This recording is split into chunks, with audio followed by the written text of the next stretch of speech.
பேசு தமிழா பேசு நேயர்களுக்கு வணக்கம். தமிழகத்தினுடைய துணை முதல்வராக உதயநிதி ஸ்டாலின் அவர்கள் இன்னைக்கு பதவியேற்க இருக்காரு. இவர் துணை முதல்வராக பதவியேற்கிறது மட்டும் இல்லாம பல்வேறு அமைச்சர்களுடைய இலாக்காக்கள் மாற்றப்பட இருக்கு. அதே மாதிரி பல்வேறு அமைச்சர்கள் அமைச்சரவையிலிருந்து நீக்கப்பட்டிருக்காங்க. பல பேர் புதுசா சேர்க்கப்பட்டிருக்காங்க. ஸோ இது குறித்த விவரங்களை தான் இந்த வீடியோல நம்ம முழுசா பார்க்க போறோம்.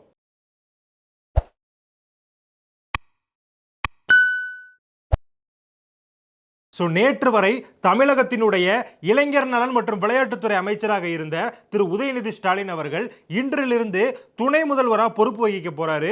அவர் ஏற்கனவே கவனிச்சுட்டு வந்த துறைகள் மட்டும் இல்லாம இப்ப கூடுதலா ஒரு சில துறைகள் அவருக்கு ஒதுக்கப்பட்டிருக்கு. அது என்ன அப்படின்னு பாத்தீங்கன்னா பிளானிங் அண்ட் டெவலப்மெண்ட், அதாவது திட்டம் மற்றும் சிறப்பு செயலாக்க திட்டம். அதாவது இந்த துறைகள்லாம் பாத்தீங்க அப்படின்னா ஏற்கனவே முதல்வர் அவர்கள் தான் கவனிச்சுட்டு வந்தாரு.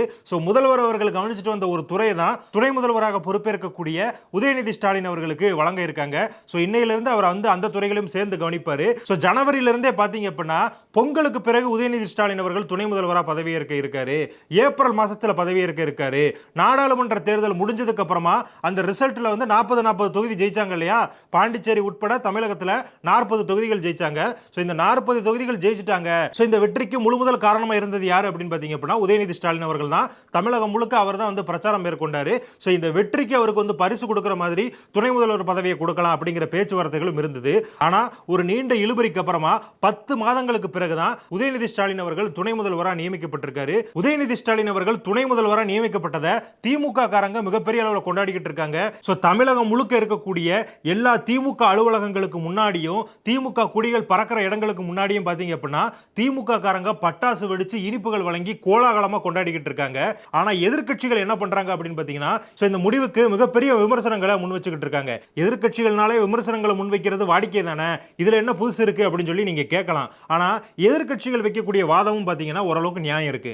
ஏன் அப்படின்னா 2019 ஆண்டுல தான் உதயநிதி ஸ்டாலின் அவர்கள் முதல்ல அரசியலே காலெடுத்து வச்சார் அப்படின்னு சொல்லி சொல்லலாம். ஏன் அப்படின்னா 2019 நாடாளுமன்ற தேர்தலில் தான் அவர் பிரச்சாரமே மேற்கொண்டாரு. 2019 காலகட்டத்தில் தான் உதயநிதி ஸ்டாலின் அவர்கள் தீவிர அரசியலில் இடம்பெற ஆரம்பிக்கிறாரு. அவர் அரசியலுக்கு 5 வருடங்கள் தான் ஆகுது.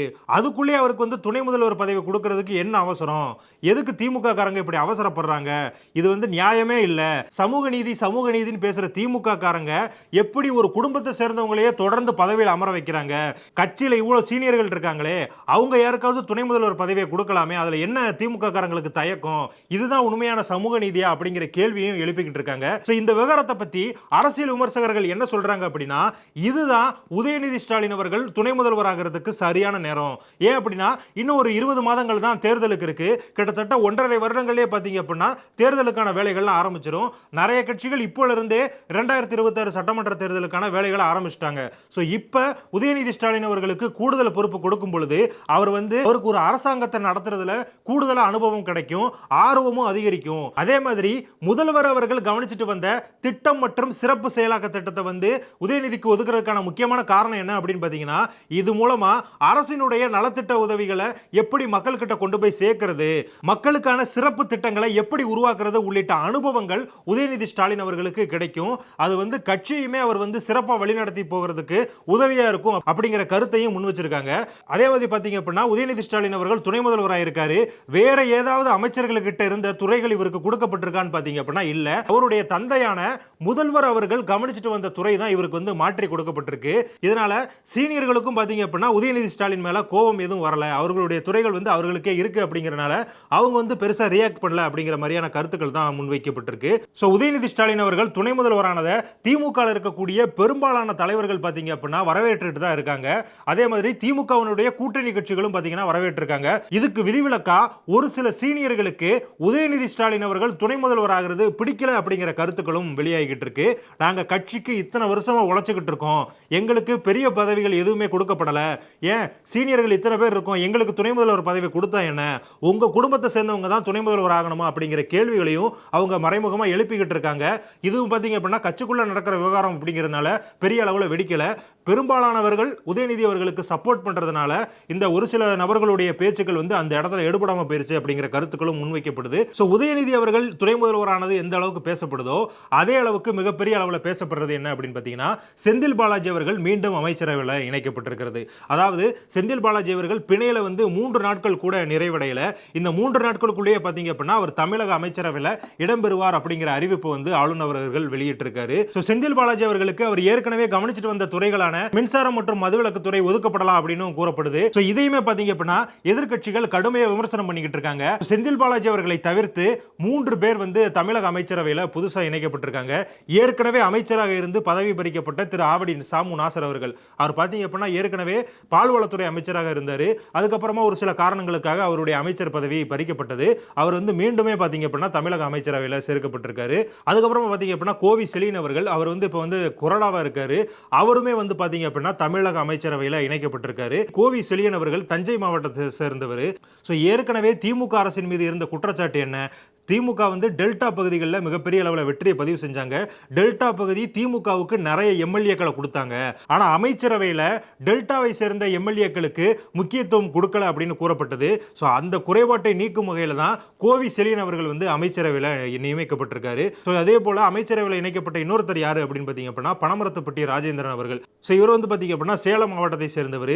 சேலம் மாவட்டம் அப்படின்னாலே உங்க எல்லாருக்கும் தெரிஞ்சிருக்கும். எடப்பாடி பழனிசாமி அவர்களுடைய சொந்த மாவட்டம். எதிர்க்கட்சி தலைவராக இருக்காரு. நடந்து முடிந்த 2021 சட்டமன்ற தேர்தலையும் கூட சேலம் மாவட்டத்தில் ஒரே ஒரு தொகுதியில் தான் திமுக ஜெயிச்சது. அந்த ஒரே ஒரு உறுப்பினர் யாரு அப்படின்னு பார்த்தீங்கன்னா பனமரத்துப்பட்டி ராஜேந்திரன் அவர்கள். சேலம் சுற்று வட்டார பகுதிகளில் திமுகவை இன்னுமே வலுப்படுத்தணும் அப்படிங்கிற ஒரு முடிவுல தான் பனமரத்துப்பட்டி ராஜேந்திரன் அவர்களும் அமைச்சரவையில் இணைக்கப்பட்டிருக்காரு. புதுசா உள்ள வந்த அமைச்சர்களை பார்த்தோம். ஏற்கனவே அமைச்சர்களாக இருந்து வெளியேறினவங்க யார் யாரு அப்படின்னு சொல்லி பார்க்கலாம். முதலாவது நபர் யாரு அப்படின்னு பார்த்தீங்கன்னா செஞ்சி மஸ்தான் அவர்கள். இவர் வந்து பாத்தீங்க அப்படின்னா இவர் மேல நிறைய புகார்களை வந்து கட்சிக்காரங்க வச்சதா கூறப்படுது. இதெல்லாம் கருத்துல கொண்டுதான் கட்சி தலைமை வந்து இந்த நடவடிக்கை எடுத்திருக்கு.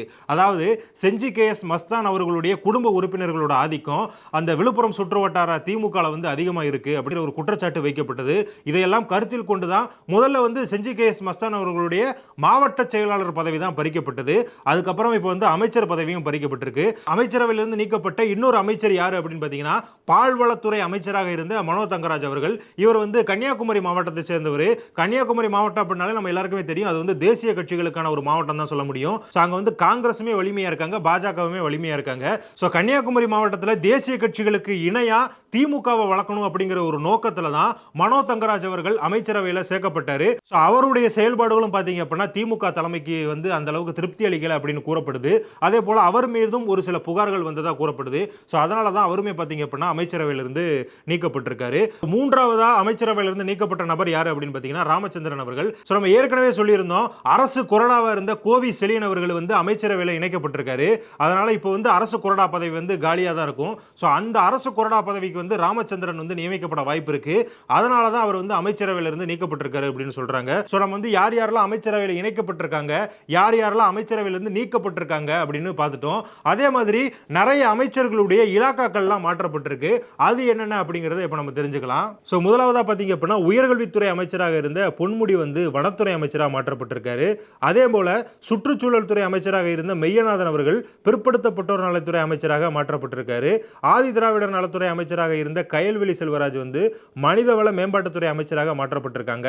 வனத்துறை அமைச்சராக இருந்த மதிவேந்தன் ஆதி திராவிடர் நலத்துறை அமைச்சராக மாற்றப்பட்டிருக்காரு. பிற்படுத்தப்பட்டோர் நலத்துறை அமைச்சராக இருந்த ராஜகண்ணப்பன் வந்து காதி மற்றும் பால்வளத்துறை அமைச்சராக நியமிக்கப்பட்டிருக்காரு.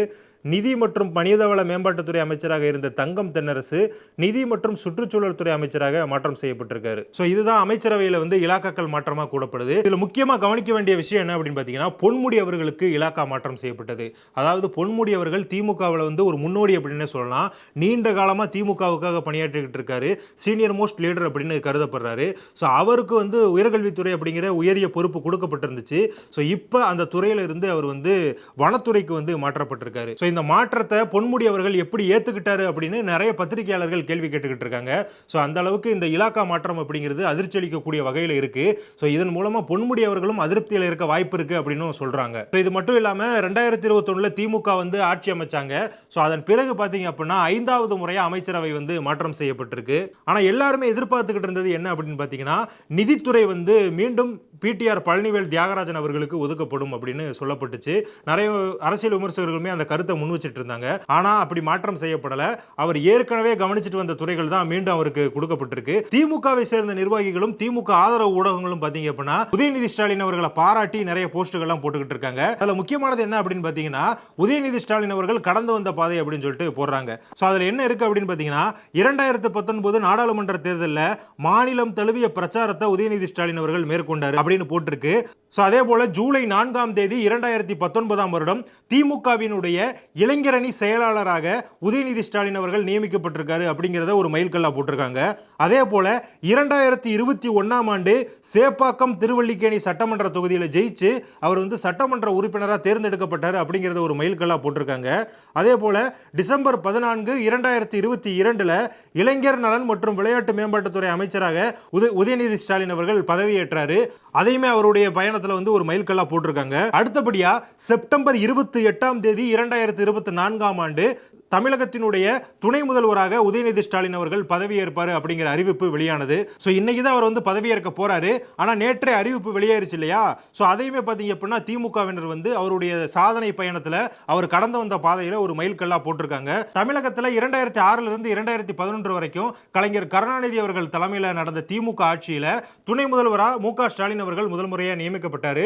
அதுக்கப்புறமா பார்த்தீங்க அப்படின்னா 2016 இருந்து 21 வரைக்கும் நடந்த அதிமுக ஆட்சியில் எடப்பாடி பழனிசாமி அவர்கள் முதல்வராக இருந்த பொழுது ஓ பன்னீர்செல்வம் துணை முதல்வராக நியமிக்கப்பட்டார். இப்போ ஸ்டாலின் அவர்கள் முதல்வராக இருக்கும் பொழுது அவருடைய மகனான உதயநிதி ஸ்டாலின் அவர்கள் துணை முதல்வராக நியமிக்கப்பட்டிருக்காரு. இதை வச்சு பார்க்கும் பொழுது தமிழகத்தினுடைய 3வது துணை முதல்வராக உதயநிதி ஸ்டாலின் அவர்கள் நியமிக்கப்பட்டிருக்காரு. திமுக சார்பில் பார்த்தீங்க அப்படின்னா ஏற்கனவே அவருடைய தந்தையார் துணை முதல்வராக இருந்திருக்காரு. இப்போ அடுத்தபடியாக உதயநிதி ஸ்டாலின் அவர்கள் துணை முதல்வராக நியமிக்கப்பட்டிருக்காரு. ஸோ உதயநிதி ஸ்டாலின் அவர்கள் துணை முதல்வராக பதவியேற்பதை தொடர்ந்து அவர் நேரடியாக போய் அவருடைய தந்தையான மு.க. ஸ்டாலின் அவர்கள்கிட்ட வாழ்த்து வாங்கியிருக்காரு. அவரும் பார்த்தீங்க அப்படின்னா தன்னுடைய மகனுக்கு வாழ்த்து தெரிவிச்சிருக்காரு. இது மட்டும் இல்லாமல் திமுக அமைச்சர்களும் சரி, திமுகவில் இருக்கக்கூடிய மூத்த தலைவர்களும் சரி உதயநிதி ஸ்டாலின் அவர்களுக்கு வாழ்த்து கூறிட்டு வர்றாங்க. அதே போல கூட்டணி கட்சிக்காரர்களும் உதயநிதி ஸ்டாலின் அவர்களுக்கு தங்களுடைய வாழ்த்துக்களை தெரிவிச்சிட்டு வர்றாங்க. நம்மளுமே பார்த்தீங்க அப்படின்னா உதயநிதி ஸ்டாலின் அவர்கள் துணை முதல்வர் ஆகிறதுக்கு வாழ்த்துக்களை தெரிவிச்சுக்கலாம். தமிழகமும் தமிழக மக்களும் மென்மேலும் வளர்றதுக்கு உதயநிதி ஸ்டாலின் அவர்கள் ஒரு துணை முதல்வராக உழைப்பாரு அப்படின்னு சொல்லி நம்புவோம். இந்த வீடியோ பார்த்துக்கிட்டு இருக்கக்கூடிய நீங்க உதயநிதி ஸ்டாலின் அவர்கள் துணை முதல்வராக நியமிக்கப்பட உள்ளதையும் செந்தில் பாலாஜி அவர்கள் மீண்டும் அமைச்சரவையில் சேர்க்கப்பட உள்ளதையும் எப்படி பார்க்குறீங்க? உங்களுடைய கருத்துக்கள் என்ன அப்படிங்கிறத கமெண்ட்ல சொல்லுங்க. நன்றி. இந்த வாரத்துல 7 நாள், இந்த 7 நாள் 7 கிழமைகள்ல பிறந்திருந்தா அவங்களுக்கு எந்த மாதிரி விஷயங்கள் இதெல்லாம் செஞ்சா அவங்களுக்கு இதெல்லாம் இன்னும் கொஞ்சம் சக்சஸ்ஃபுல்லா இருக்கும், பவர்ஃபுல்லா இருக்கும்? ஏன்னா ஒரு கிழமையை போய் பெருசா பேசணுமா அப்படின்னா நம்முடைய ஜோதிட சாஸ்திரமும் அந்த வான சாஸ்திரத்தையே வாழ்க்கையா வச்சிருந்தவங்க நம்முடைய மக்கள். இந்த மாதிரி ஆன்மீகம் மற்றும் ஜோதிடம் சார்ந்த இன்னும் பல வீடியோக்கள் பார்க்கணுமா? மறக்காம திருவருள் டிவிக்கு சப்ஸ்கிரைப் பண்ணுங்க. திருவருள் டிவியுடைய சேனல் லிங்க் இந்த வீடியோடைய டிஸ்கிரிப்ஷன்ல இருக்கு. உலக தமிழ் சொந்தங்களுக்கு வணக்கம். நான் ராஜவேல் நாகராஜன். பேசு தமிழா பேசு வலையொலியுடைய வளர்ச்சிக்கு நீங்களும் உறுதுணையா இருக்கணும்னு நினைச்சீங்கன்னா இந்த வீடியோடைய டிஸ்கிரிப்ஷன்ல இருக்கக்கூடிய ரேசர் பே லிங்கை கிளிக் பண்ணுங்க. அந்த லிங்க்ல போயிட்டு உங்களுக்கு விருப்பமான தொகையை பேசு தமிழா பேசுவனுடைய வளர்ச்சிக்கு உங்களுடைய பங்களிப்பாக நீங்க கொடுக்கலாம். நன்றி, வணக்கம்.